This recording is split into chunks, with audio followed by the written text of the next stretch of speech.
right, what's crack-a-lackin', people? Today, I'm going to give a little bit of an explanation of what work is required for a specific result.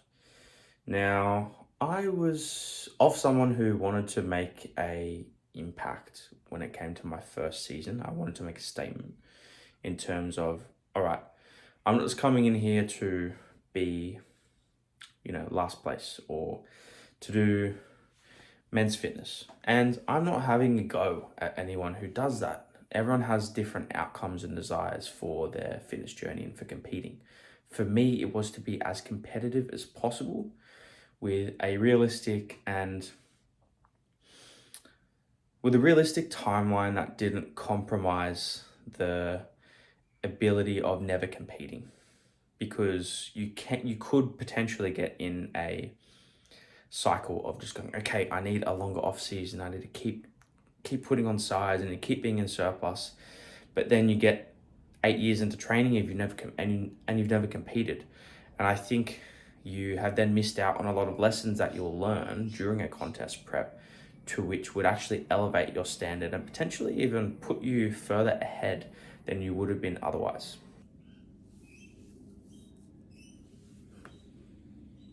Man, it was right here. I was looking for my light and I was like, where is that?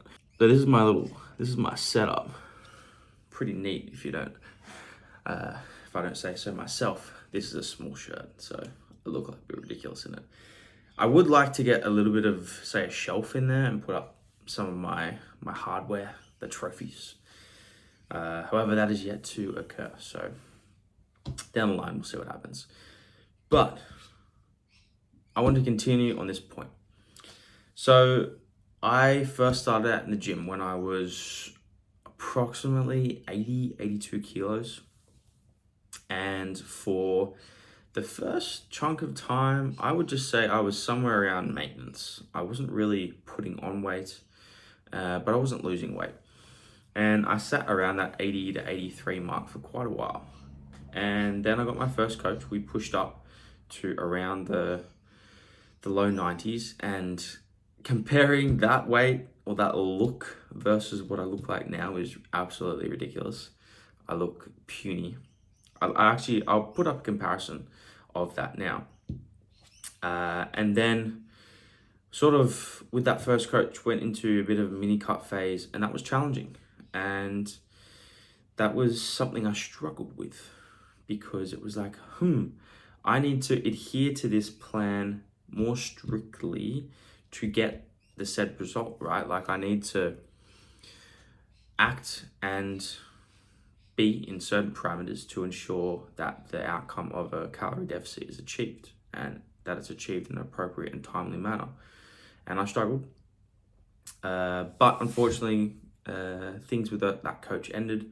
I then went to a new coach, dieted down again, back around to that 82 kilo mark, of which then pushed up. That was a very long dieting phase, maybe something that had I done it again, would have done it a little bit differently. But I learned a lot in that deficit phase. It probably didn't need to be as long, but I still think a longer deficit phase or a longer fat loss phase was warranted. Something longer than 8 weeks.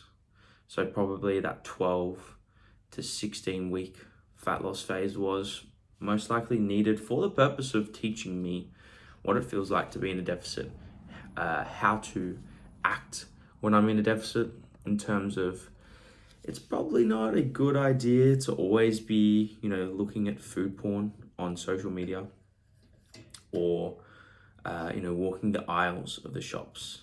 For me, when I was in contest prep this time around, it was when I did my shopping in and out. This is what's in my list. These are the aisles I need to go down. These are the things I need to look at. Everything else is just noise. And I definitely noticed that post-show as well. So that's like another point of reflection. Post-show, maybe keep those guardrails up for a little bit longer to try and attenuate some of that food noise. But there were definitely numerous lessons learned in that fat loss phase, and it was warranted and needed. Then moving on from there, pushed up into the 90 to 95 region. I then started working with Brandon, Mr. BK Kempter, and from there, sat around that 95 kilo mark for a little bit and then cleaned up into a contest prep. So that was probably all in all. I believe I started with a really intentful decision to compete around 21 to 2022. I will confirm this. Yeah, so just after confirming, I started with an intent to compete in 2022 in August. And so 2023 goes by, 2024 goes by, 2025 goes by, and I'm on stage. So 3 years of, okay, I'm going to compete. It's a matter of when. But I was only 1.5 years into my gym journey when I started, or when I had that intent. So I would say that, for me, probably took longer than most. However, if you get into your gym journey, and I would say if I got into my gym journey and came across a better coach than what I did at the time, I probably would have been on stage at a similar level of muscularity and development, maybe been on stage like maybe a year earlier, who knows? It's hard to tell, and I'm definitely not ungrateful for everything that has occurred, and wouldn't change a thing, because I just wouldn't be right here, right now, talking to you with all the experiences that I've had. Now, from there, I learned to be comfortable at an uncomfortable weight. I think that is an essential component of, the off season and the bodybuilding cycle. I do not think you can simply, as a beginner or a novice, stay at a relatively low body fat in the off season. I think there are good pros to getting heavy. One being strength, and yes, there is a correlation to body weight and leverages at joints, and that will increase your strength, and it's sort of not true strength. But if you stay at that weight for long enough and let those numbers maintain or even get better, I would argue that that strength is eventually going to become true strength. And then that has good correlation to hypertrophy outcomes and performance for muscle growth. So definitely need to be comfortable being uncomfortable in the off season at weights maybe you've never touched before. Now, this isn't to say to get completely fluffy. However, if you're starting, maybe that's something you want to play around with, but that's a completely personal choice.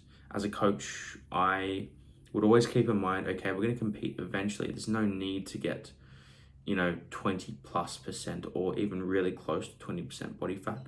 I have, however, seen some individuals who have really benefited from that. But I think if you're there for too long, you could start to get into a position where, health is obviously not the number one priority. So the crux of this whole video is to talk about outcome versus time required in the trenches. If you want to get a pro card on your first season, it's not going to occur with a 1.5 year off season in most scenarios. You've always got a standard deviation and you've always got outliers. And for the majority of people, you're going to sit in the middle of that standard deviation. And that's just how statistics work and how everyone falls, how the penny drops. So being okay with spending time training for, 1 to 2 years, building that physique, loving the process of bodybuilding is super important. Because if you get into prep and stuff starts to get hard, and it should and will, but the goal is also having it as smooth sailing as possible, as that is a sign of a well-planned and a well-executed prep. You need to be able to fall back on your reasons, your whys. We like to ask our athletes, anyone coming on board, What are your whys? Why do you want to compete? Why do you like bodybuilding? And if I'm to elaborate on that, I love the structure. I love training. I love the intensity of training, and I love the pursuit of trying to progress. And I'm a little bit less interested in just getting lean. I'm interested in getting out of this world lean. And I'm a competitive individual. So I'm driving my competitive aspirations through bodybuilding as well. And I think those are very appropriate reasons, and reasons that are strong enough to pull me through those tough times throughout prep. And for some, if it's merely, I want to be in the best shape of my life and I want to go through a transformation, bodybuilding prep probably isn't the right thing for you, especially with the conditioning standards of today's industry. Back in the day, maybe 10, 15 years ago, sure, man, like you can probably hop on stage somewhere between 7 to 10% and be really competitive by conditioning standards. But nowadays, stuff is a lot different. Conditioning is essential. It is, for me, the standard. If you're not conditioned, for me, you should automatically be sort of dropped off that upper echelon of competitors. Of course, you're judged on the day and who else is on stage, but conditioning is always a non-negotiable for me.